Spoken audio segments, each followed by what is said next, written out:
Rahmadi atas kesempatannya. Bapak dan Ibu, eh, Pak TL dan TA di lingkungan OSP 8 Gorontalo. Terima kasih banyak atas kesempatannya.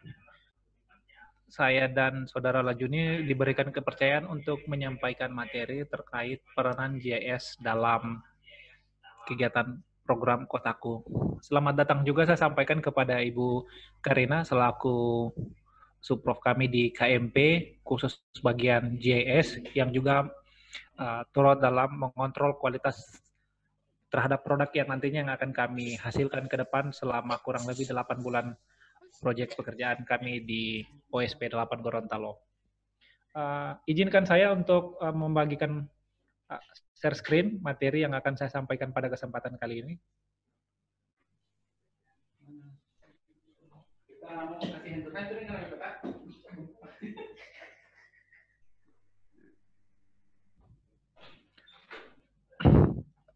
Sebelumnya apakah sudah bisa dilihat?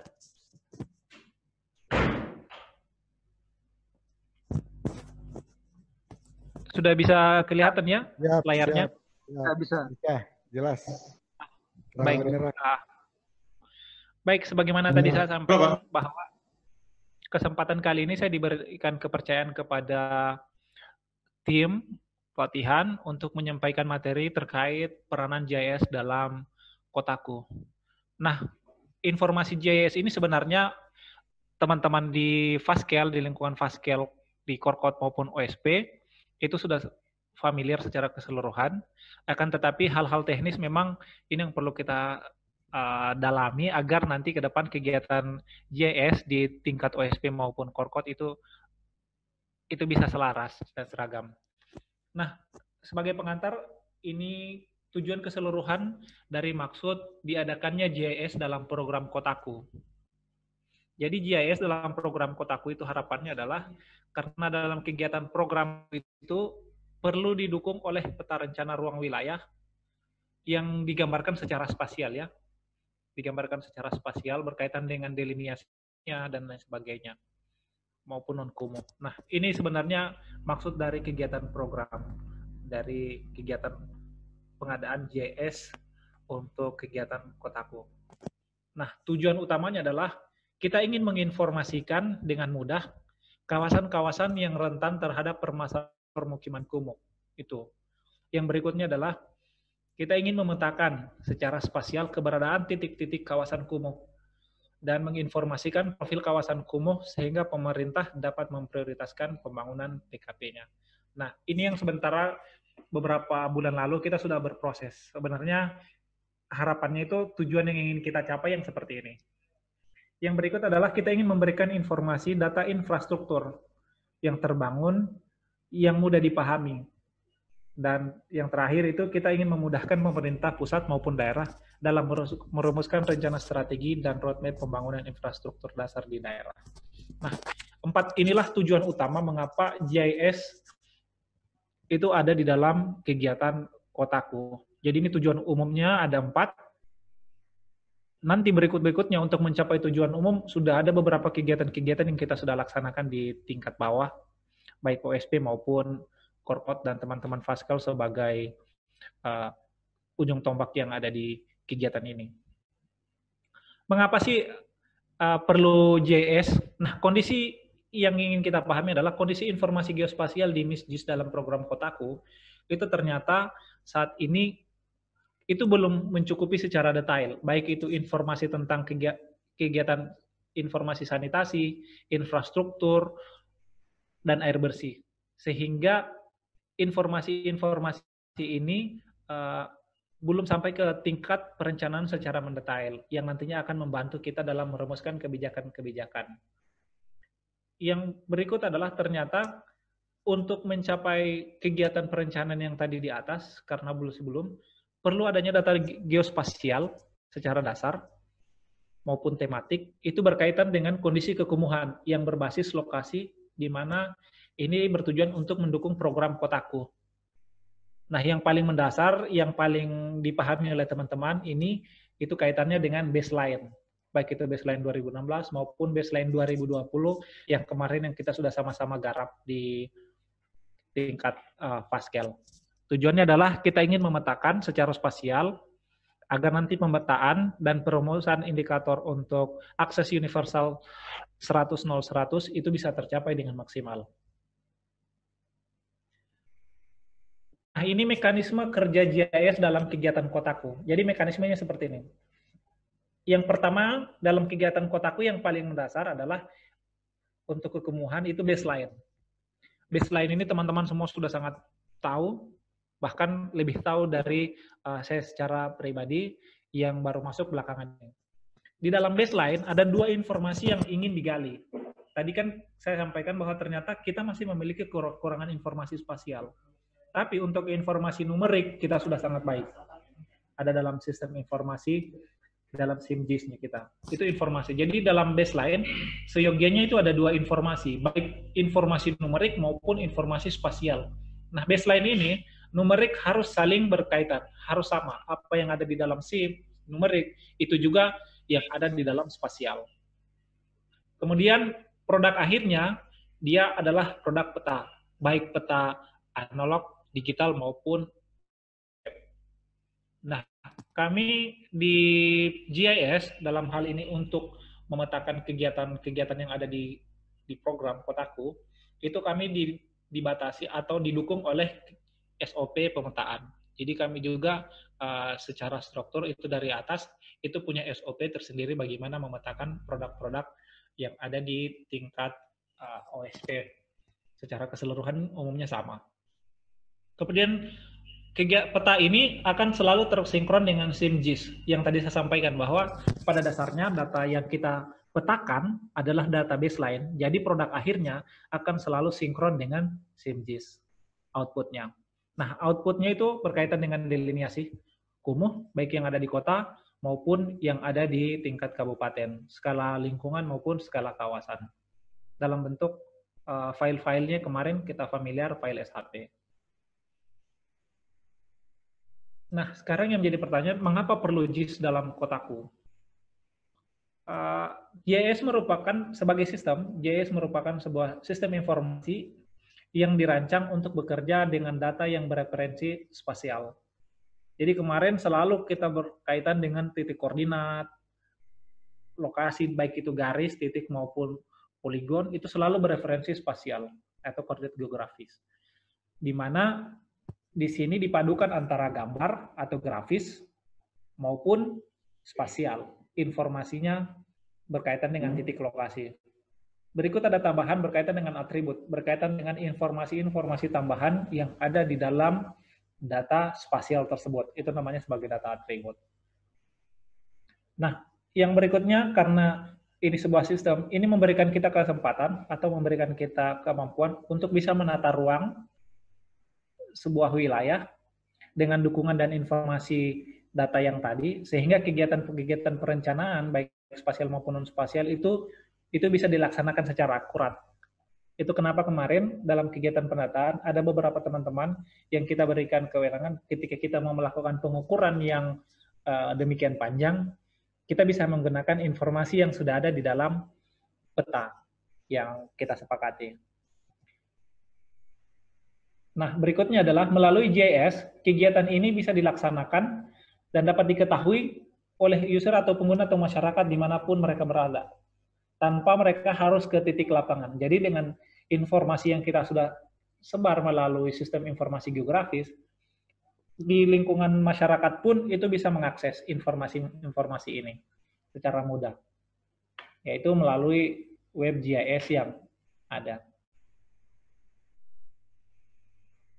Nah, ini secara umum komponen-komponen dalam GIS. Ini secara teoretik kita ada 5 komponen. Yang pertama itu adalah hardware, perangkat kerasnya. Yang berikutnya ada software, ada data, ada metode metode analisis, dan ada operator. Nah, kita teman-teman di sini, baik Pascal, saya sendiri maupun ini, kita adalah user atau operator sebagai manusianya yang melaksanakan. Perangkatnya itu basisnya adalah PC yang kita miliki di mana tempat kita bekerja kemarin, termasuk juga GPS, alat plotter cetakan-cetakan untuk menghasilkan produk sistem informasi geografis yang berbasis peta analog. Untuk software itu sendiri, GIS sebenarnya bukan berarti ArcGIS itu adalah GIS, tidak. Tapi itu hanya salah satu software dari berbagai macam software yang berbasis GIS. Jadi GIS itu adalah sistem informasi. Kalau softwarenya itu ArcGIS, ada ENVI, sebelumnya ada ArcView, ada ArcMapper, dan lain sebagainya. Ada banyak-banyak sekali aplikasi. Sekarang mungkin kalau kita sering lihat di status teman-teman, orang yang biasanya lari, ada yang namanya apa ya? Yang orang memberikan informasi by Google Earth, mereka sejauh mana sudah berlari, memberikan informasi-informasi, itu juga sebenarnya bagian dari software GIS. Software yang memberikan informasi tentang keadaan atau kondisi spasial tertentu. Data itu berkaitan dengan informasi-informasi yang kita masukkan sebagai inputting di dalam mengolah aplikasi maupun outputnya. Nah, metode itu adalah teknik dalam bagaimana menganalisis informasi-informasi tadi, dan seterusnya. Nah, ini adalah komponen-komponen yang secara keseluruhan itu kita sudah jalankan kemarin. Di kami di GIS, di teman-teman juga di Pascal maupun di Ascode UP, di Korpot kemarin, kegiatan-kegiatan, komponen ini sebenarnya sudah satu dalam kegiatan yang kita miliki, yang kita laksanakan kemarin. Nah, yang paling utama ini, jenis data dalam GIS untuk bagaimana kita mengolah dan menghasilkan sebuah produk. Dalam GIS ada 3 jenis data yang bisa kita lakukan, yang bisa kita input untuk menghasilkan sebuah produk analisis. Yang pertama itu ada data tabular. Data tabular ini adalah data yang berisi informasi-informasi baik numerik maupun non-numerik, tapi intinya dia data tabular. Contoh kemarin di form A. Form A dalam GIS itu kita sebut dia sebagai data tabular. Data itu juga bisa kita olah, selama dia memiliki referensi geografis. Yang berikutnya kita ada data raster. Data raster itu adalah data yang kita olah, yang kita ambil berasal dari citra. Kemarin juga ini kita sudah gunakan. Data-data ini, data raster ini kita gunakan sebagai bahan dasar untuk menganalisis kemarin batas administrasi, titik-titik kegiatan, dan lain sebagainya. Untuk bisa mengidentifikasi pemukiman, data raster ini juga kita gunakan. Kemudian ada data vektor. Data vektor ini yang kita sebut tadi, ada SHP. Ini umumnya produk keluaran output dari GIS yang berbasis mapping. Ada 3 jenis, ada point, ada line, dan ada polygon. Ini juga teman-teman kemarin sudah laksanakan, sudah familiar sebenarnya. Cuman mungkin secara konsep teoritis ini disebut sebagai data vektor. Cara menginput pun saya yakin beberapa teman-teman sudah paham, tentunya Pak Rashid, Ibu Ana, dan Pak Sahrul juga sudah familiar lah, dan Ibu Heni. Nah, yang ini sebenarnya disinilah kita bermain. Kita sebagai user, kita sebagai pengguna, data-data inilah yang kita input untuk menghasilkan sebuah produk, di mana produk ini harapannya nanti bisa membantu kita dalam merumuskan sebuah kebijakan, khususnya di program Kotaku. Masuk ke materi berkaitan dengan peran, apa yang dapat dilakukan GIS dalam Kotaku. Tadi kita sudah runut kegiatan-kegiatan apa yang ingin diharapkan oleh program Kotaku, mengapa. Nah, sekarang kita lihat apa yang bisa dilakukan GIS dalam kegiatan ini. Nah, ternyata setelah melihat kegiatan-kegiatan yang ada di dalam program Kotaku, itu ternyata GIS memiliki peranan yang cukup penting, peranan yang cukup vital, peranan yang cukup signifikan dalam menghasilkan kegiatan-kegiatan yang tepat. Pertama adalah berkaitan dengan baseline, yang kemarin kita laksanakan khususnya baseline 2020. Itu kenapa kita sangat tekankan, agar kegiatan akhirnya adalah kita menghasilkan sebuah kebijakan, sebuah perencanaan yang betul-betul tepat sasaran. Tidak ada lagi yang kita upayakan missnya lebih sedikit. Nah, itu yang paling pertama adalah pendataan baseline. Pendataan baseline sendiri bisa kita laksanakan mulai dari kegiatan pengambilan data, seperti kemarin untuk mengukur panjang jalan, mengidentifikasi jalan, mengidentifikasi drainase, mengidentifikasi lokasi-lokasi genangan, itu kita sudah bisa gunakan data-data dari GIS. Pengambilan data melalui wawancara pun itu GIS juga bisa dapat dilaksanakan. Seperti form A, itu juga seperti itu. Berikut adalah kegiatan validasi data hasil pendataan baseline. Ini untuk memverifikasi data pemukiman kumuh. Dan yang berikut adalah tentang SDGs yang teman-teman akan laksanakan di lapangan. Kemudian ada entry data baseline, pembersihan dan pengolahan data baseline.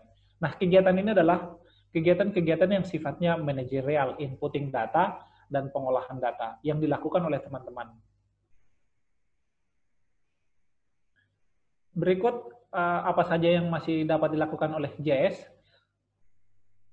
Seperti yang saya sampaikan bahwa ketika data kita semakin baik, semakin bagus produknya, semakin baik analisanya, maka kita mampu merumuskan sebuah konsep penataan lingkungan pemukiman, pengelolaan dampak sosial maupun lingkungan, serta dokumen pengadaan tanah.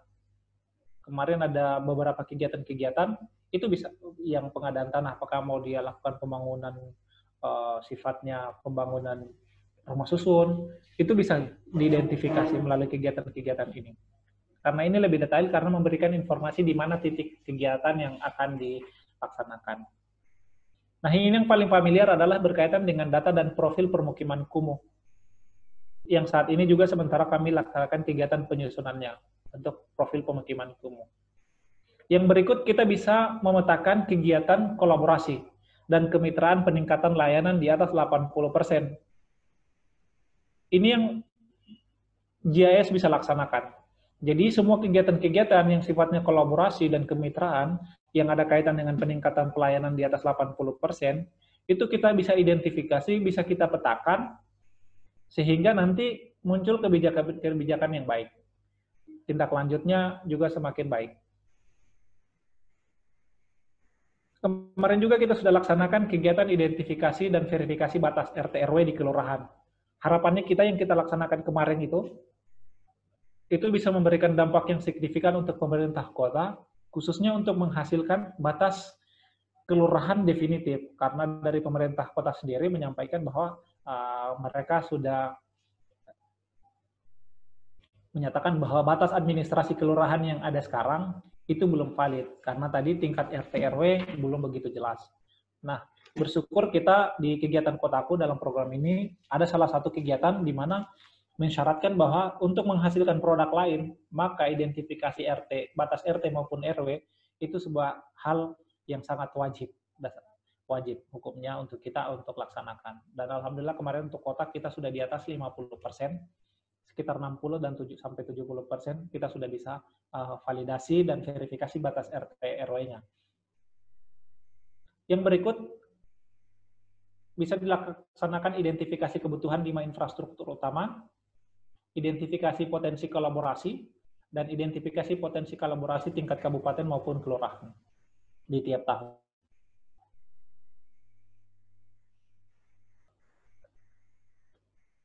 Berikutnya tadi saya sampaikan bahwa dalam kegiatan ini juga GIS juga bisa memetakan kegiatan yang sifatnya skala lingkungan maupun skala kawasan. Skala lingkungan bisa dilaksanakan baik dari tahap persiapan, tahap perencanaan, dan tahap pelaksanaan sehingga tahap keberlanjutan.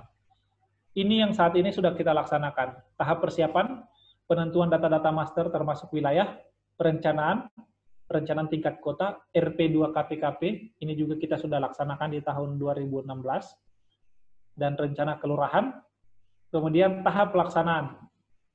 Skala kota, ada kegiatan BDI dan non-BDI kolaborasi, ini juga kita sudah laksanakan kemarin untuk pemetaan kegiatan ini, skala kelurahan. Tahap keberlanjutan adalah serah terima aset, kemandirian LKM, dan audit independen. Dan kegiatan yang bisa dilaksanakan oleh GIS juga itu bisa melakukan di akhir itu bisa melakukan kegiatan pemantauan kegiatan skala lingkungan. Karena kita sudah memiliki data dasar di mana titik-titik permasalahan, sehingga kegiatan yang kita laksanakan nanti itu kita bisa identifikasi, kita bisa evaluasi cocok tidak dengan permasalahan yang ada. Kalau permasalahannya di situ adalah permasalahan genangan air, maka solusi yang kita berikan itu sesuai atau tidak. Nah, itu bisa langsung kelihatan. Nah, inilah salah satu manfaat atau peran GIS yang bisa kita manfaatkan dalam program Kotaku.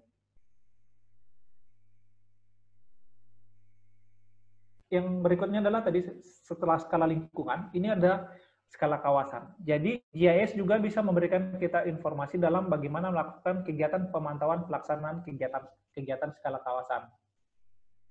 Kegiatan perencanaan prioritas kemarin kita sudah laksanakan, dalam hal ini penyusunan dokumen RP2 KPKP, rencana investasi kapasan, penyiapan paket, pengamanan dampak sosial, itu GIS kemarin kita sama-sama masuk semua. Kita buatkan informasi-informasi berbasis spasial. Dan sampai pada tahap pelaksanaan. GIS bisa laksanakan, bisa masuk ke sana, karena berkaitan dengan sistem informasi yang sifatnya spasial. Dan yang terakhir, tahap keberlanjutan, itu pengembangan-pengembangan yang bisa terus berlanjut berkaitan dengan tujuan dan program Kotaku yang ingin dicapai berikutnya. Nah, kami GIS sendiri dalam periode penugasan selama 8 bulan, sudah ada beberapa kegiatan yang sudah kami laksanakan dari tujuan-tujuan tadi, dan dari kegiatan-kegiatan apa yang bisa dilakukan oleh GIS di dalam kegiatan program Kotaku. Nah, yang kemarin peran yang paling utama adalah sebagai basis data, tadi yang saya sampaikan adanya bahwa peta administrasi Kota Gorontalo dan Kabupaten yang basisnya tingkat RT maupun RW sebagai sebuah kewajiban untuk menghasilkan kegiatan perencanaan yang baik, maka itu sudah menjadi tujuan utama kami. Jadi hal yang paling pertama kami laksanakan kemarin dalam kegiatan ini adalah memastikan kembali bahwa peta administrasi Kota Gorontalo yang kita gunakan itu sudah sesuai dengan kondisi aktual dan faktual di lapangan. Sehingga ketika nanti kita berikan informasi dalam menyusun informasi baseline, itu bisa sesuai dengan kondisi real, bisa sesuai dengan fakta lapangan. Jangan sampai ada informasi batas administrasi yang tidak valid sehingga menghasilkan informasi juga yang tidak sesuai. Yang tadinya dia harus berada di RT1 karena pemetaan yang kami lakukan tidak valid, sehingga kami memberikan informasi bahwa itu RT2. Nah, yang seperti ini kita hindari. Untuk itu kegiatan peta administrasi Kota Gorontalo maupun Kabupaten itu sebagai satu hal yang mendasar dan wajib kami penuhi untuk menghasilkan produk yang valid. Yang berikutnya kami kemarin dalam kegiatan kurun waktu ini sudah berjalan, peta delineasi dan profil pemukiman kumuh itu sudah kami laksanakan, kami sudah buat kegiatannya, kami sudah buat petanya secara spasial, dan sekarang ini sedang berproses profil permukiman kumuh 2016, dan insya Allah kita Gorontalo juga bisa membuat profil pemukiman kumuh untuk 2020, basisnya baseline 2020. Ini yang sementara kita laksanakan. Kegiatan yang dilaksanakan juga ada pemetaan investasi dan kegiatan time series, yaitu dari 2017 dan 2019, dan peta realisasi BDI BPM tahun 2017 dan 2019. Produk-produk ini sudah dihasilkan, kemarin sudah disetorkan juga dan sudah dipublish secara sistem oleh web GIS Kotaku, dan ini juga bisa diakses. Berikut yang sudah kami laksanakan khususnya pendataan baseline, yang tadi saya sampaikan bahwa kita basisnya GIS adalah basis baseline, itu kemarin kita terlibat secara langsung dalam kegiatan pengambilan data melalui observasi lapangan, khususnya yang berkaitan dengan batas RT dan RW. Jadi setelah kita digit kemarin, selalu kita ada verifikasi lapangan. Itu bagian dari proses GIS dalam menghasilkan data yang akurat. Yang berikut ada validasi data hasil pendataan baseline pemukiman kumuh, seperti kemarin ada data-data yang masuk, kita sesuaikan dengan kondisi, apakah sudah sesuai dengan batas administrasi yang kita punya. Itu fungsi dari GIS. Jadi bisa mengkoreksi data yang kita input, itu sudah sesuai tidak, titik koordinatnya dan lokasinya secara administrasi atau belum. Nah, itu fungsi dari GIS, validasi. Orangnya ada atau tidak, itu bisa ketahuan. Dan yang berikut adalah entry data baseline berbasis spasial. Nah, untuk peran yang akan kami laksanakan ke depan, atau yang GIS akan lakukan ke depan adalah selain tadi sudah kita laksanakan, akan ada lagi yang sementara berproses, yaitu pemetaan profil permukiman kumuh tahun 2016. Ini sudah sementara berproses di asisten GIS, dan berikutnya ada titik-titik kegiatan pekerjaan tahun 2017 dan 2019. Nah, ini Pak Rashid, Pak Sahrul, Ibu Heni, dan Ibu Ana juga, kita sudah sering berkomunikasi berkaitan dengan ini. Ini sebenarnya produk-produk GIS yang nantinya ke depan akan dihasilkan dalam kegiatan Kotaku. Berikutnya kita juga target delineasi kumuh tahun 2020. Kemarin kita sudah menyelesaikan untuk Kota Gorontalo ada 20 kawasan dan Kabupaten Gorontalo ada 23 kelurahan. Gorontalo 20 kelurahan dan Kota Gorontalo kalau tidak keliru 23 kelurahan. Dan ke depan kita akan melakukan kegiatan pendataan baseline. Nah, pendataan baseline ini basisnya by name by address. Yang ada di form A dan yang ada di form B kita lakukan validasi. Termasuk juga entry. Sehingga profil kumuh untuk delineasi kumuh tahun 2020 itu bisa kelihatan secara spasial. Dan ini akan sangat membantu teman-teman di tingkat perencanaan, di tingkat eksekutor maupun di tingkat monitoring dan evaluasi kalau ini sudah selesai. Itu harapannya kita nanti di kegiatan-kegiatan di peran yang akan dilakukan oleh GIS dalam kegiatan Kotaku di waktu mendatang. Nah, bagaimana untuk bisa melihat produk GIS? Irawan. Ya.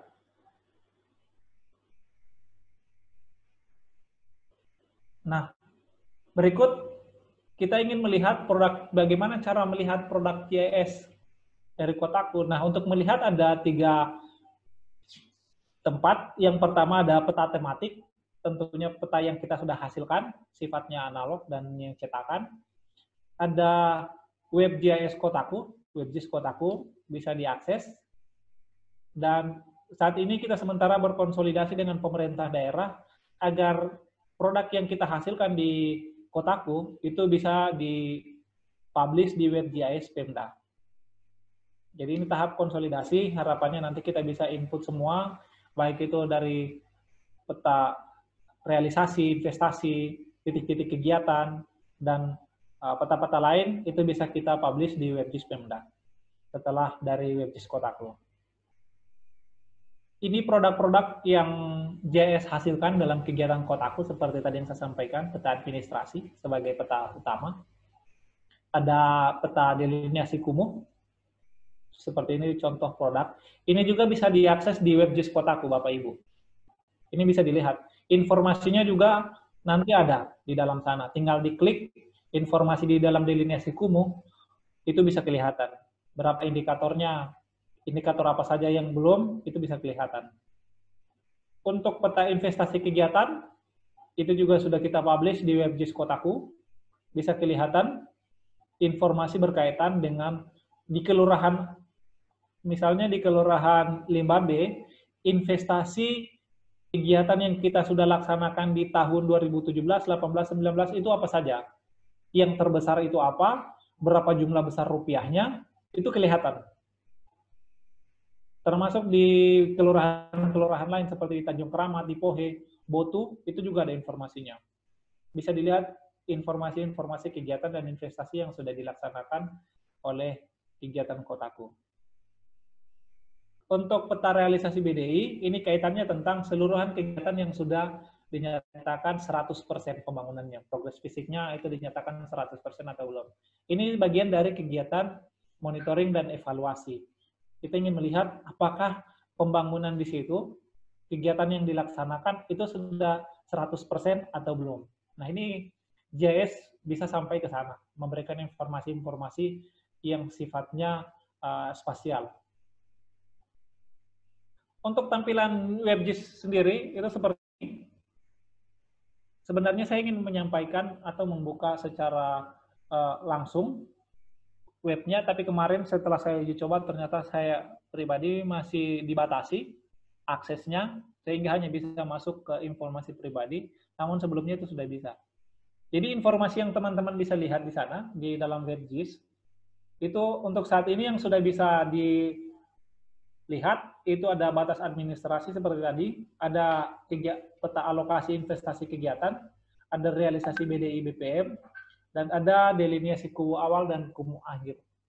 Dan ke depan, web ini akan terus berkembang, akan terus memberikan informasi-informasi berkaitan dengan kegiatan, titik lokasi kegiatan, berkaitan dengan kegiatan perencanaan, dan rencana-rencana investasi berikut yang akan dilaksanakan oleh program. Karena sifatnya GIS itu pada dasarnya adalah apa keinginan pengguna, apa keinginan user. Kalau keinginan user ingin menampilkan informasi A, maka GIS secara spasial itu bisa kita rancang, bisa kita bangun sistemnya, sehingga keinginan user atau keinginan pengguna itu bisa kita tampilkan secara spasial. Mungkin itu pada kesempatan kali ini yang ingin saya sampaikan. Pada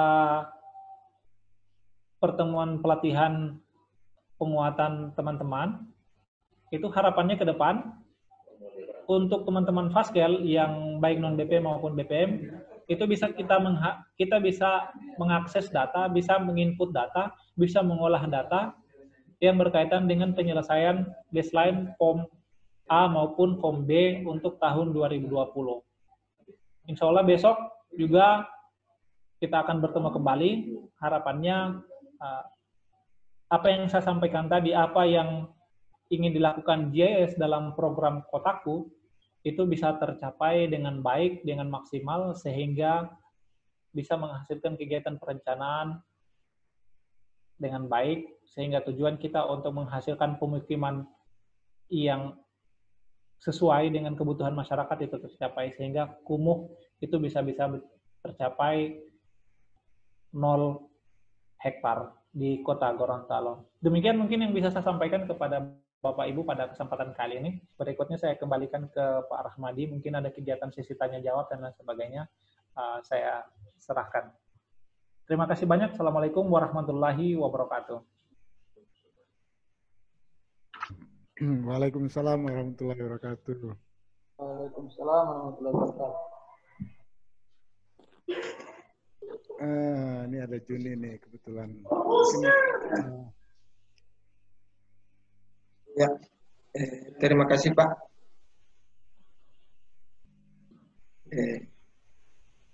Jadi kami ucapkan terima kasih kepada Kak Irawan telah memaparkan materi yang begitu bagus terkait peranan JIS dalam Kotaku.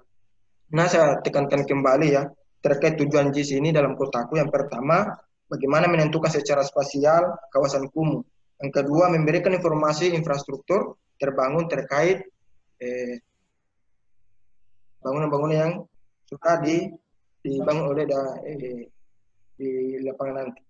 Yang kedua, terkait kinerja. Nantinya di kinerja ini untuk JIS ya, peranannya JIS itu menyusun baseline yang terdiri dari data numerik maupun data spasial. Sehingganya data dua ini akan outputnya nanti adalah peta basement.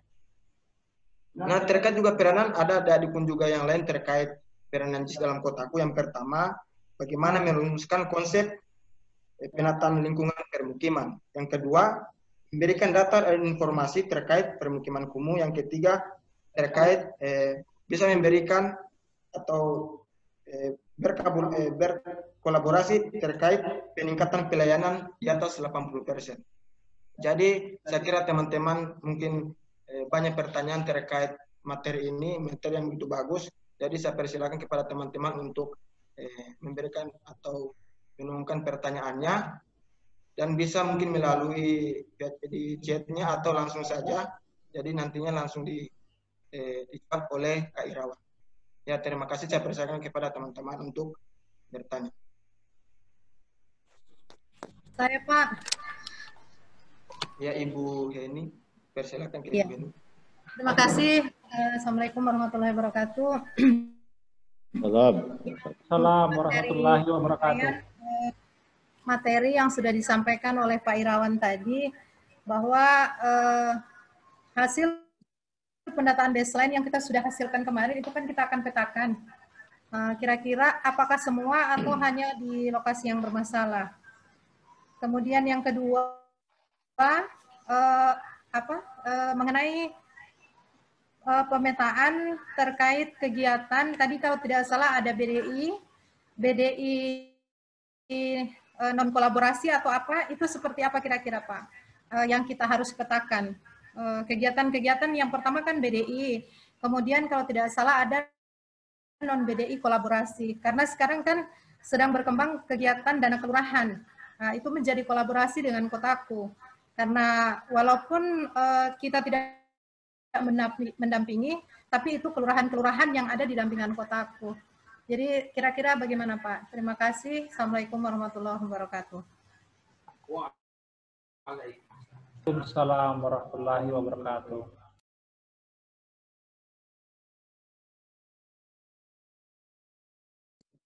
Jadi saya persilakan kepada Kak Irawan untuk menjawab pertanyaan dari Ibu Heni terkait pertanyaan tadi. Ya, Kak Irawan.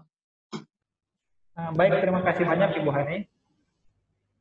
Pertanyaannya sangat menarik. Yang pertama tentang untuk pemetaan baseline, apakah yang kita akan petakan secara keseluruhan atau yang bermasalah?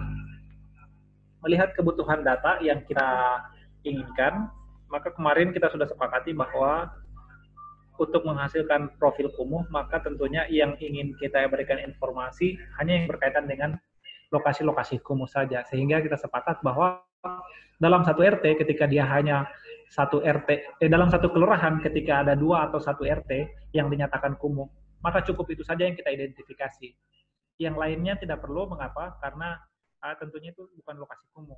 Kalau bukan lokasi kumuh, secara keseluruhan intervensi kita akan kurang. Tapi tidak menutup kemungkinan ke depan nanti akan ada intervensi yang sifatnya kolaborasi dan lain sebagainya. Jadi untuk kegiatan kali ini, kita hanya fokus ke titik-titik lokasi yang dinyatakan kumuh. Dalam hal ini basisnya RT RW. Seperti Kelurahan Biau itu kita hanya ada 1 RT. Jadi yang kita akan petakan profilnya cukup 1 RT. Tapi beda halnya misalnya Lekobalo. Lekobalo karena dia keseluruhan RT dinyatakan kumuh, maka memang kita akan kerja keras di sana. Tapi basisnya RT. Seperti itu. Jadi untuk pertanyaan pertama kita hanya fokus lokasi-lokasi yang bermasalah saja. Dan orang-orang yang dinyatakan bermasalah. Kalau yang sudah tidak, misalnya ada 1 rumah kepala keluarga tidak memasukkan indikator kekumuhan, maka itu tidak perlu kita data. Jadi kita hanya mengidentifikasi mereka-mereka yang bermasalah. Yang pertanyaan kedua tentang yang kita petakan kegiatan BDI non-BPM maupun non-kolaborasi, BDI kolaborasi. Yang saat ini berproses untuk JS dalam kegiatan Kotaku, itu kita fokus pada kegiatan BDI yang dilaksanakan oleh program secara langsung. Dalam hal ini, kegiatan BDI. Namun tidak menutup kemungkinan saat ini kita sementara dorong bagaimana Pemda itu bisa bersama-sama juga memberikan informasi berkaitan dengan BDI kolaborasi. Itu tadi kenapa salah satu produk akhirnya kita ingin alih kelola data itu ke pemerintah daerah. Jadi WebGIS yang ada di Pemda harapannya memberikan informasi bukan hanya yang ada dalam kegiatan program Kotaku secara langsung, tapi juga memberikan informasi yang ada di bawah naungan mereka atau di bawah pengelolaan mereka. Dalam hal ini kegiatan BDI kolaborasi dalam berkaitan dengan dana kelurahan dan lain sebagainya. Mungkin itu Bu Heni yang bisa saya sampaikan. Terima kasih.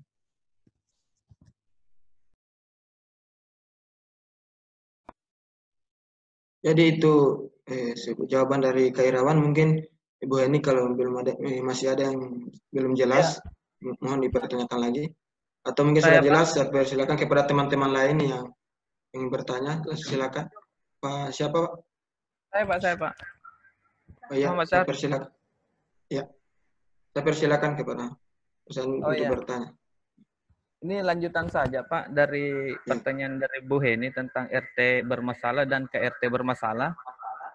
Sementara kami sekarang ini punya beberapa kegiatan yang kami bisa paralelkan kegiatannya di lapangan, tapi sampai saat ini kami belum punya data KRT yang bermasalah tersebut. Jadi kalau maksud saya kalau data itu sebenarnya sudah tersedia, kami bisa paralelkan dengan kegiatan kami sekalian kami turun di RT tersebut sekalian kami melaksanakan identifikasi KRT yang bermasalah. Apakah data itu sudah ada sekarang atau belum ada? Itu saja Pak pertanyaannya.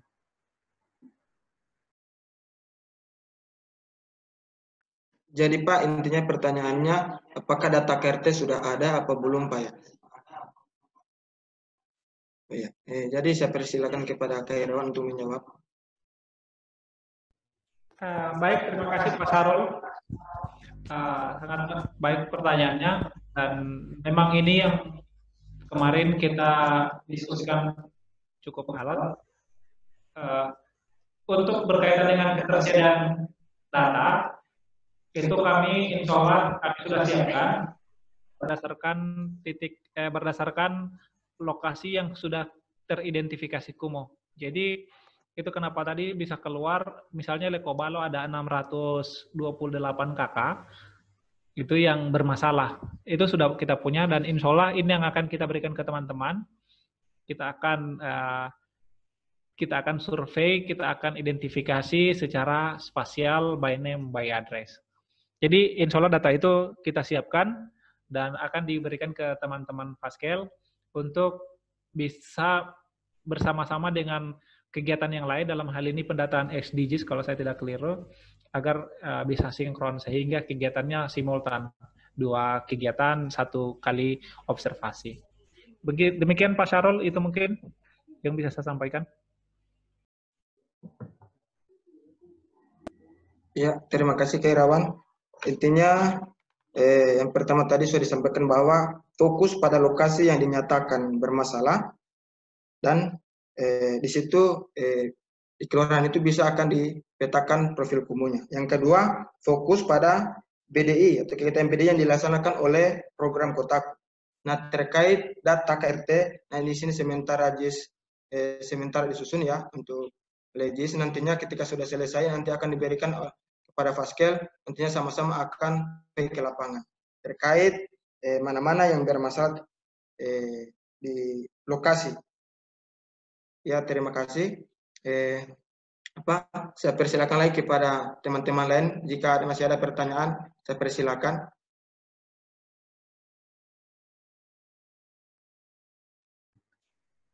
Halo. Ya, halo. Ya. Ya, saya lagi Pak. Isi Pak Joni. Ya, kepada Pak Sarul ya. Ya. Saya agak pertanyaan, kalau kami tadi di tim 2, pertanyaan selanjutnya kapan data itu kira-kira begitu Pak bisa tersedia. Kemudian selanjutnya ini sih lebih ke membangun visi bersama saja. Kira-kira hasil akhir dari menampilkan data baseline menjadi data spasial atau bisa dilihat secara visual dalam bentuk website dan lain sebagainya. Kira-kira ada tidak rujukan referensi yang sudah jadi contoh, misalnya yang sudah ada di provinsi lain atau kabupaten lain, supaya kita bersemangat begitu dalam melaksanakan ini. Oh, hasil akhirnya ternyata keren sekali begitu. Ya, yang sudah jadi begitu Pak. Ya, terima kasih.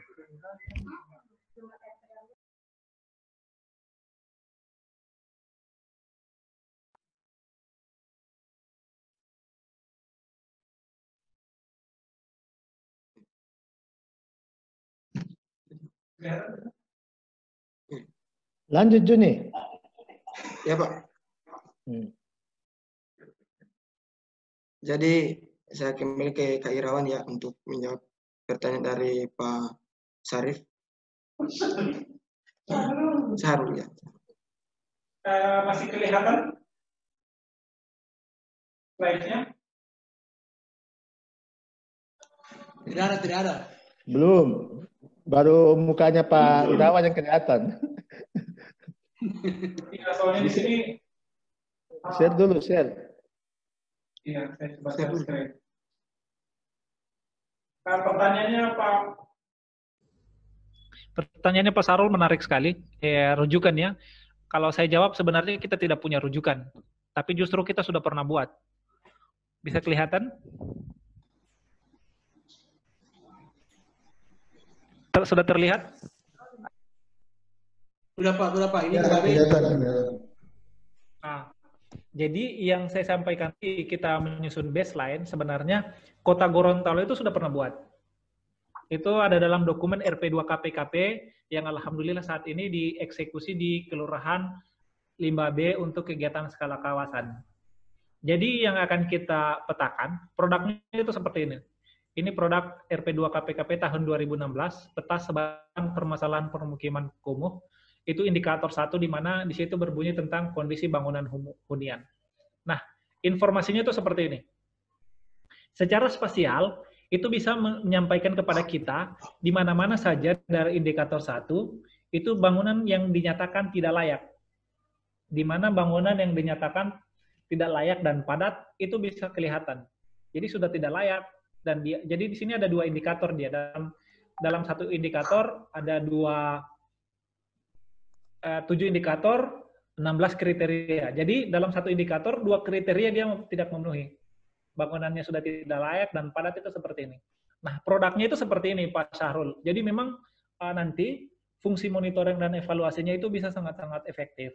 Tadi yang tujuan akhirnya itu bisa kita capai. Nah, yang paling utama adalah kalau kita sudah punya seperti ini, kegiatan kolaborasi pun mungkin di teman-teman itu bisa lebih enak membawanya ke tingkat pemerintah. Mengapa? Karena secara spasial kita sudah punya informasi yang detail, di mana warga-warga yang bermasalah secara fisik untuk kondisi permukimannya. Ini produk untuk wilayah Limba B. Kita juga sudah, ini contoh untuk kondisi jalan. Ini indikator, kalau tidak keliru, indikator 2 baseline. Ada kualitas jalan yang rendah, tidak terjangkau, ada wilayah-wilayah yang tidak bisa dijangkau jaringan jalan, itu bisa kelihatan. Sehingga nanti rumusannya adalah di situ bisa diberikan kebijakan bahwa di sini akan dibangun jalan yang baru atau mungkin untuk kualitas jalan yang rendah ditingkatkan. Jadi produknya seperti ini Pak Sarul. Rujukannya kita rujukan Kota Gorontalo langsung.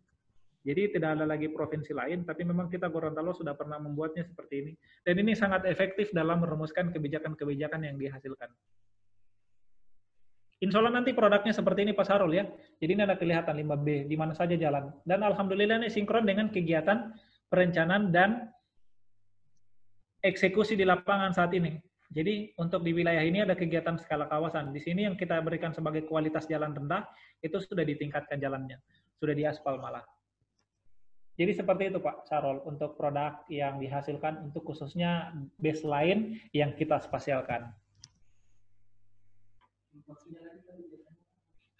Terkait waktu, insya Allah besok kita akan langsung, ini kegiatannya simultan, besok kita sudah akan langsung ketemu semua.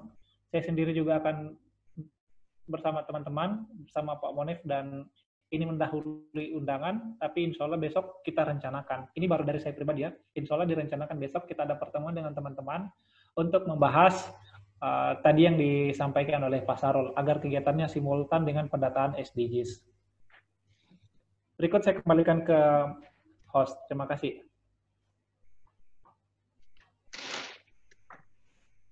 Ya, itu jawaban dari Kak Irawan. Jadi sudah jelas ya Pak Sarul, untuk terkait waktunya Kak Irawan sudah rencanakan besok. Jadi jika ada teman-teman masih ada pertanyaan, saya persilakan terkait materi ini. Saya kira materi ini cukup sangat penting ya. Bagaimana Perancis dalam kotaku. Jadi teman-teman yang belum yang ingin bertanya, saya persilakan. Jadi sekedar informasi, kegiatan ini bukan hanya ada di Kota Gorontalo, tapi kegiatan ini juga akan bersama-sama di Kabupaten Gorontalo. Jadi teman-teman yang ada di kabupaten yang masih belum paham, itu bisa bertanya langsung. Terima kasih.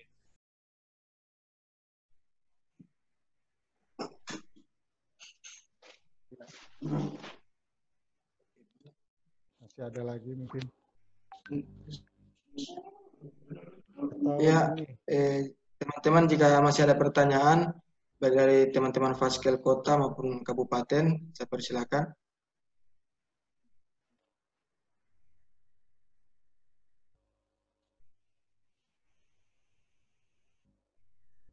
Jadi sudah cukup jelas ya. Ketika misalnya ada pertanyaan dari teman-teman, saya kira untuk materi ini sudah cukup jelas. Jadi saya kembalikan ke moderator Pak Rahmadi. Terima kasih Pak Juni dan Pak Kawan. Kebetulan kita ini ada Bu Karina Bunga. Mungkin bisa sedikit ini apa? Kita ini Beri masukan. ada penyegaran lah ke teman-teman. Mungkin bisa bergabung. Bu, kasih monitor. Iya, Bapak. Sudah bergabung. Ya, mungkin ini tadi kan kita sudah apa ya terkait dengan di sini penting depannya karena teman-teman juga kebetulan saat ini kita di teman-teman juga sedang melakukan pendataan dan hampir 100% tadi kalau saya lihat dari perkembangannya hanya beberapa kelurahan yang masih belum dan mungkin karena ini harus spasial sekarang mungkin Bu Karina bisa menyampaikan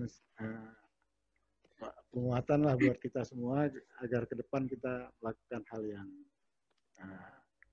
bisa lebih baik begitu.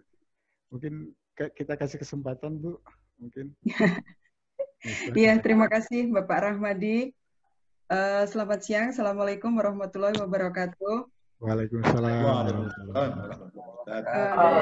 wabarakatuh. Ya, terima kasih teman-teman. Saya Karinda dari GIS di KMP. Sebenarnya sih saya tadi izin untuk menyimak saja ya. Untuk ini ya, untuk daripada dipanggil ke Gorontalo gimana? Iya Pak, dipanggil aja Pak. Oke. Iya Pak. Jadi dari sisi pemetaan atau GIS di Kota Gorontalo, saya rasa dari segi teknis maupun substansi sebenarnya di Gorontalo ini sudah cukup lebih maju ya Pak dari lokasi yang lain gitu ya. Dikarenakan untuk Mas Irawan sendiri kemungkinan terlibatnya kan sudah dari awal gitu ya. Lagi pula sudah pernah melakukan pemetaan serupa seperti ini di percepatan tahun 2016 begitu. Jadi untuk hal-hal yang disampaikan oleh Mas Irawan termasuk nanti gambaran peta atau data spasial yang akan dihasilkan dari baseline itu tadi juga sudah ditampilkan. Dan kebetulan memang beberapa waktu yang lalu kemungkinan di akhir tahap pertama itu kita juga sudah ngobrol dengan Mas Irawan ya mengenai output dari pemetaan baseline itu juga sudah disampaikan ke saya dan memang seperti itu nantinya yang akan kita jadikan sebagai hasil akhir dari pemetaan baseline begitu. Dan harapannya memang dari hasil pemetaan baseline itu nanti kita tidak hanya akan sekedar bercerita tentang reporting, data spasial tidak hanya digunakan sebagai reporting, monitoring, maupun evaluasi. Tapi data spasial kita gunakan sebagai dasar untuk melakukan perencanaan. Begitu. Nah, untuk melakukan perencanaan tentu saja kita butuh data-data dasar seperti data baseline. Begitu. Nah, sebenarnya untuk data baseline kita itu kan sudah cukup lengkap ya Pak, sudah cukup lengkap, sudah cukup akurat mengenai kondisi lingkungan permukiman berdasarkan 7 indikator kumuh dan 16 parameter ya untuk yang 2020 sekarang ini digunakan. Itu sebenarnya dari data SIM sudah cukup lengkap, sudah sangat lengkap. Nah, tinggal bagaimana kita bisa menspasialkan atau memberikan visualisasi mengenai persebaran dan kondisi dari data baseline tersebut, gitu. Jadi harapannya dengan adanya GIS ini kita bisa melihat tidak hanya secara data tapi juga secara spasialnya, secara keruangannya. Sehingga ketika kita melihat secara keruangannya kita bisa menentukan perencanaan dengan lebih baik. Nah, mungkin begitu. Kemudian kalau dari sisi teknis saya juga melihat di Kota Gorontalo, saya melihatnya di Kota Gorontalo itu semuanya sudah support ya, baik dari core code-nya maupun dari asisten GIS-nya itu bisa bekerja bersama-sama sebagai satu tim. Begitu. Jadi ibaratnya nafasnya ini sudah seirama begitu ya. Jadi untuk melakukan pekerjaan itu juga sudah sinkron, sudah menyatu. Ibaratnya sebagai tubuh sudah tahu tangan harus ngapain, kaki harus ngapain, kemudian anggota tubuh yang lain harus seperti apa, itu sudah berjalan begitu Pak untuk di Gorontalo. Mereka sering makan gorengan bersama juga itu. Ya, iya Pak. Ya, jadi mungkin untuk Gorontalo catatannya mungkin ini ya, mungkin tinggal reporting untuk progresnya aja mungkin ya Mas Irawan. Karena kemarin gini juga Pak, di hari Selasa kemarin kita juga melakukan KBIK untuk GIS itu sharing best practice. Kebetulan kemarin juga dari asisten dari PPK juga ikut hadir, kemudian dari World Bank juga ikut hadir di dalam KBIK. Kemudian kebetulan juga Mas Irawan sebagai salah satu narasumber yang melakukan sharing ya tentang best practice pemetaan baseline begitu. Nah, kemarin juga mendapat masukan yang cukup baik juga dari World Bank maupun dari PPK untuk kegiatan pemetaan ini, sehingga harapannya nanti keberadaan GIS ini tidak hanya sampai di Desember begitu Pak, asal kita bisa asal kita bisa menunjukkan bahwa memang GIS ini penting, kemudian mempunyai peran yang sangat vital bagi kotaku. Nah, mungkin ini bisa terus ada sebagai satu tim besar begitu di OSP. Ya, karena mungkin juga sampai di akhir program bisa itu. Iya Pak, amin Pak, sampai 2024 ya, Pak. Soalnya untuk data-data sendiri kan cukup mahal ya Pak. Mungkin Bapak juga dan teman-teman kan merasakan ya gimana data spasial itu dikumpulkan, kemudian beberapa teman juga lembur, mungkin Juni juga ketika kegiatan lapangan juga kemarin sharing ini ya, bagaimana di Kabupaten Gorontalo melakukan verifikasi titik kegiatan juga perjuangannya luar biasa begitu. Dan sebenarnya tidak hanya dari asisten GIS, teman-teman fasilitator juga melakukan hal yang sama di bidangnya masing-masing gitu loh. Jadi semoga dengan adanya di GIS, keterlibatan GIS di kotaku itu semakin bisa mempermudah pekerjaan teman-teman, mempermudah pekerjaan di tim, kemudian manfaatnya juga bisa lebih dirasakan dengan lebih cepat oleh masyarakat.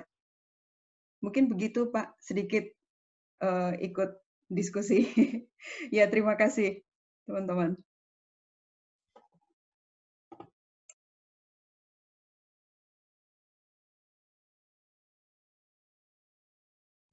Terima kasih Bu. Jadi alhamdulillah. Teman-teman mungkin kalau dilihat dari materi ini kita sudah selesai ya.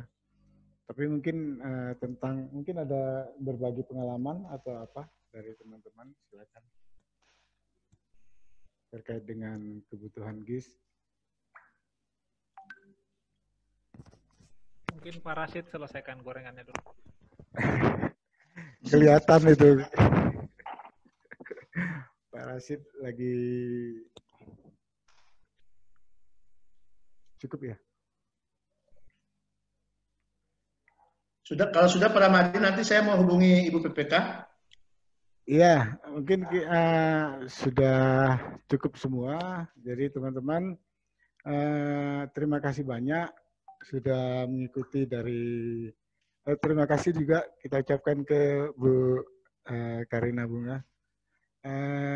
Dan teman-teman, terima kasih banyak sudah 3 hari dari pagi jam 9. Jangan lupa absen ya. Tetap juga evaluasi topik terkait dengan GIS ini. Dan materi sebelumnya juga. Karena saya baca banyak yang bolong-bolong itu. Jadi teman-teman tetap evaluasi topik yang di tempat yang sama. Jadi tidak berubah tempatnya di situ. Nanti kita dapat hasil yang sama. Nah, terus kemudian terima kasih udah 3 hari full. Mudah-mudahan nanti besok kita rencanakan post test. Saya belum dapat waktunya, nanti apakah sama dengan seperti pretest dari jam 10, jam 9 di Jakarta, kita jam 10 sampai di jam 3 di Jakarta, sampai kita jam 4 sore. Nah, itu apakah seperti itu masih seperti pretest atau ada perbedaan? Nanti mungkin terkait dengan itu nanti tetap kita koordinasi atau tetap baca saja di webinar di grup kita. Di situ akan ada informasinya. Dan teman-teman mungkin sudah cukup serangkaian ini, materi-materinya sudah yang disampaikan melalui TOT, semua sudah kita berikan kepada teman-teman. Bahkan ada bonus ini terkait dengan baseline dan GIS yang juga kita butuhkan untuk ketika pas kita membuat perencanaan. Khusus di lokasi kategori 2 dan 3 ini memang penting sekali karena memang yang kita jual itu bukan, kita tidak ada BPM, tidak ada BDI, dan lain-lain. Tapi yang kita jual adalah perencanaan kita.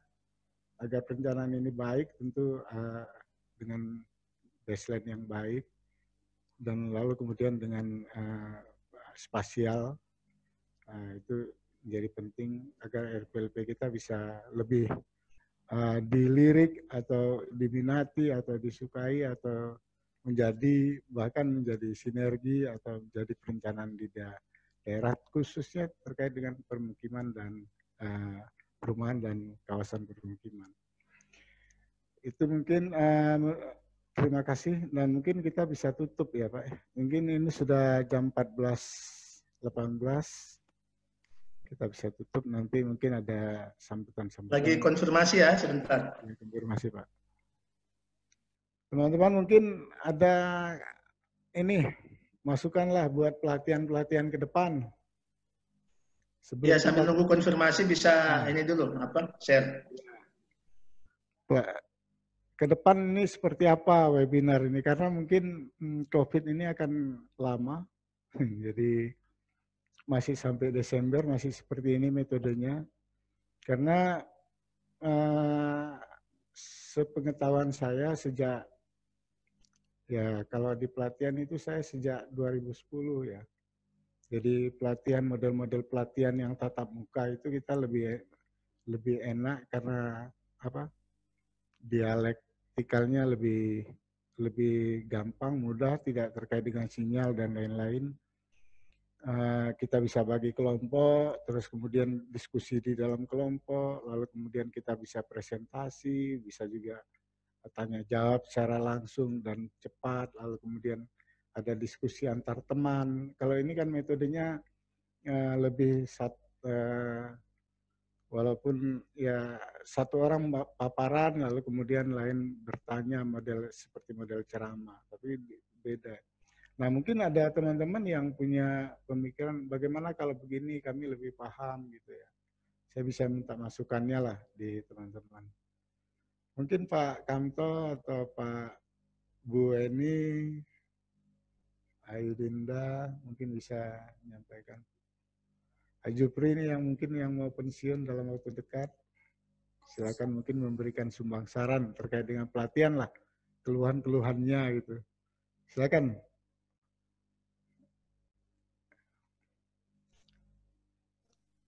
Atau ada keluhan apa gitu ya. Tapi jangan kuota, karena kuota saya juga ya kuota kami habis Pak. Bagaimana kalau bagi-bagi? Ya, gitu. Pak Rahmadi, Ibu PPK ya, lagi di lokasi di Bajo, ada kunjungan lokasi, jaringan kurang bagus di sana. Tadi beliau baru menginformasikan lewat KI-nya, minta tolong nanti ditutup sama TL-nya saja katanya.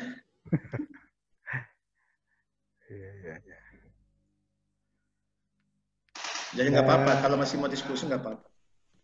Nanti sampai 25 ya, 14.25. Mungkin ya, ada teman-teman punya saran lah. Saya pengen dapat saran. Karena metode ini, ya kalau saya bilang di perasaan saya ya, selama mengelola pelatihan ini agak Seperti tadi ya Pak TL menyampaikan, padahal ada video-video yang bisa dia sampaikan tapi tidak bisa tersampaikan karena terkait dengan jaringan. Mungkin teman-teman punya saran atau apa? Atau sudah bagus semua kita ini? Ada Bu Karina juga mungkin. Bu Karina yang nutup ini dari KMP.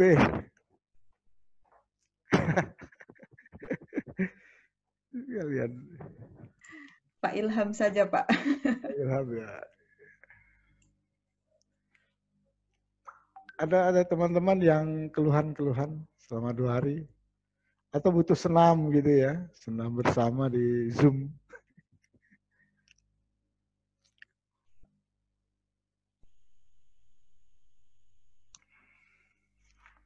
Silakan teman-teman. Atau sudah ngantuk? Besok jam berapa? Belum. Pak, besok ujian jam berapa? Ya, itu. Nah, itu nanti saya belum konfirmasi. Mudah-mudahan nanti saya dapat informasi dari, biasanya itu kalau di pelatihan itu selalu berkoordinasi dengan tim web. Nah, web lalu kemudian bagaimana terkait dengan dia mengirim soal ke masing-masing akun. Jadi kalau tim webnya siapnya jam 10, ya jam 10 siang, biasanya jam 9 sampai jam berapa begitu. Cuman kita mulai jam 9 di sana, di WIB, kita mungkin jam 10-an.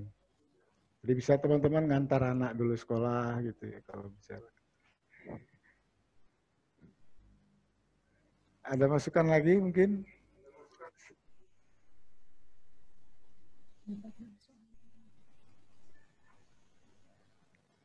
Sudah ya, cukup ya. Mungkin terima kasih. Assalamualaikum warahmatullahi wabarakatuh. Waalaikumsalam. Kita akan acara penutupan. Mungkin kita minta kita konfirmasi tadi Pak Bu PPK tidak sempat bisa hadir di kita. Kita tutup dengan tim leader kita. Mudah-mudahan maknanya sama ya.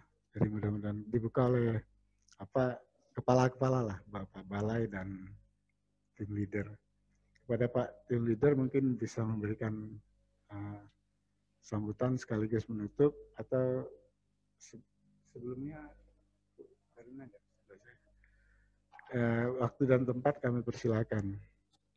Terima kasih. Assalamualaikum warahmatullahi wabarakatuh.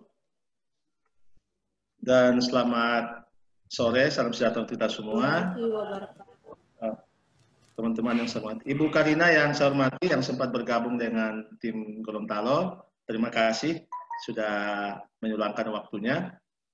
Teman-teman pemandu dan narasumber, tenaga ahli, kemudian teman-teman di tim korpot, dan teman-teman peserta pelatihan webinar khusus lokasi kategori 2 dan 3, lokasi non BPM. Puji syukur kehadirat Allah Subhanahu wa Ta'ala karena kurang lebih 3 hari kita sudah melakukan diskusi, sharing dalam rangka pelatihan untuk kategori 2 dan 3 lokasi non BPM yang kita lakukan secara virtual oleh karena kondisi pandemi COVID-19 yang masih melanda negeri kita. Beberapa catatan penting yang sempat juga disampaikan oleh Ibu PPK tadi, bahwa karena hari ini teman-teman tadi sempat juga bergabung lokasi BPM, untuk target pencairan kita memang minggu ini akan kita selesaikan 100%, dan alhamdulillah 2 kelurahan tadi verifikasi teknisnya sudah oke, sehingga besok bisa terbit SPM-nya. Kemudian untuk teman-teman yang lokasi non BPM, di mana kategori 2 dengan lokasi yang lokasi peningkatan kumuh, di mana pelayanan dasar masih di bawah 80%, kemudian lokasi pencegahan di kategori 3 dengan pelayanan dasar yang masih sudah mencapai 80% tadi, tetapi kita melakukan kegiatan pencegahan. Beberapa hasil diskusi yang kita sudah sama-sama dengarkan selama kurang lebih 3 hari ini terkait dengan beberapa kegiatan yang harus dilakukan. Yang kita lihat di tupoksi kita untuk lokasi kategori 2 dan 3. Untuk outputnya teman-teman kita sudah sampaikan kemarin, kemudian outcome-nya juga sudah kita sampaikan. Dan yang paling penting terakhir ini adalah proses pendataan baseline kita.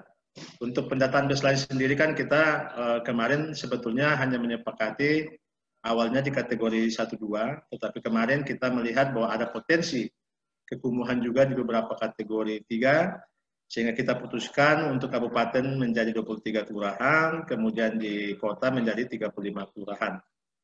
Walaupun nanti kita melihat di hasil delineasi nanti kita lihat untuk kita jadikan dasar dalam melakukan revisi SK Kumuh untuk kota dan kabupaten.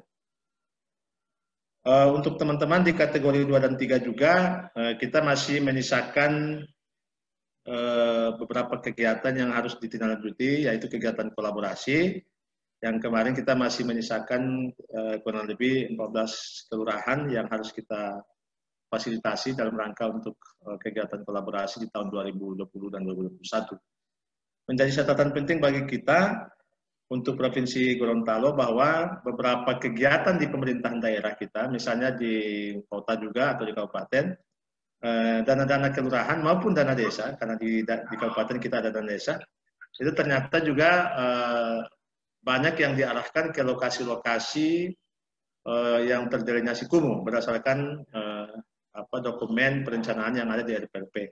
Saya kira ini perlu menjadi catatan bagi kita dan tolong dikawal sehingga kita bisa melihat dan kita bisa menghitung outcome-nya pada saat kegiatan itu berlangsung. Sehingga pengurangan kumuh di Provinsi Gorontalo semakin kita kurangi. Nah, itu mungkin yang menjadi catatan penting bagi kita. Kemudian untuk teman-teman GIS, saya kira saya beri apresiasi karena berdasarkan hasil evaluasi kita yang kita lakukan setiap minggu, beberapa target yang sudah kita sepakati rata-rata tercapai dan militansi teman-teman GIS juga ini luar biasa, sampai membantu teman-teman fasilitator di lapangan, sampai pada ikut melakukan survei lokasi dan sebagainya. Saya kira ini menjadi sebuah apresiasi bagi kita untuk teman-teman di GIS. Kemudian untuk teman-teman di tim Korkot, kita juga berpesan agar mengawal proses pendataan ini sehingga kita bisa tuntaskan. Walaupun sebetulnya di data kita yang merupakan target dari KMP juga 39 kelurahan kita sudah menyelesaikannya, tapi kita masih menyisakan sisanya itu karena kita sudah 54 berproses, masih ada 4 kelurahan lagi, terutama di kota. Di tim 3 mudah-mudahan bisa diselesaikan pada minggu ini. Mungkin demikian yang bisa kami sampaikan dan permohonan maaf dari Ibu PPK yang tadi seyogianya beliau bersedia untuk memberikan arahan pada penutupan. Tetapi tadi saya konfirmasi beliau berada di lokasi di Bajo, ada lokasi reguler mereka, di sana signalnya kurang bagus sehingga tadi hanya via WA itu pun lama baru bisa dibalas. Beliau titip pesan kepada teman-teman semua untuk tetap menjaga kesehatan di tengah kondisi COVID, tetap menerapkan protokol kesehatan, kemudian tetap berkoordinasi dengan pihak kelurahan untuk teman-teman fasilitator, kemudian tim Korkot tetap melakukan koordinasi di pemerintah kota kabupaten, terutama dengan tim Pokja. Dan kepada kita semua diharapkan untuk tetap mengawal progres ini supaya tercapai dan tetap mengutamakan kesehatan. Demikian yang bisa kami sampaikan. Dengan ucapan alhamdulillahirrahmanirrahim, pelatihan webinar bagi tim Korkot dan tim fasilitator kategori lokasi 2 dan 3 nyatakan ditutup dengan resmi. Terima kasih. Wassalamualaikum warahmatullahi wabarakatuh. Waalaikumsalam warahmatullahi wabarakatuh. Foto dulu Pak, foto bersama dulu Pak. Pak Mustad foto bersama, tampilkan semua gambarnya. Ada 2 layar. Siapa yang foto hitung? Asal sama dapat. Hitung Ibu Asri. Bu Ana. Ana yang foto, Ana.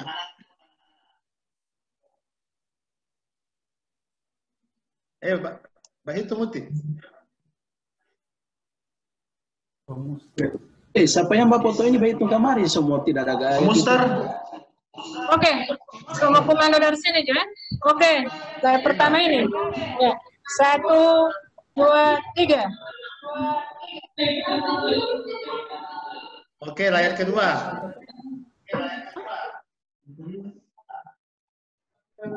Putih-putih mau mantul. Anak kenapa anak kamu kan? Bu Asri. Itu Ibu Asri. Oke, sudah.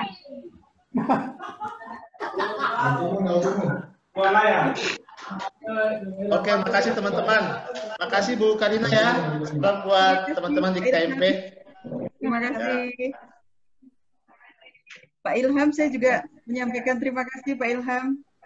Sudah diberikan satu sesi untuk AS untuk diperkenalkan di pelatihan ini.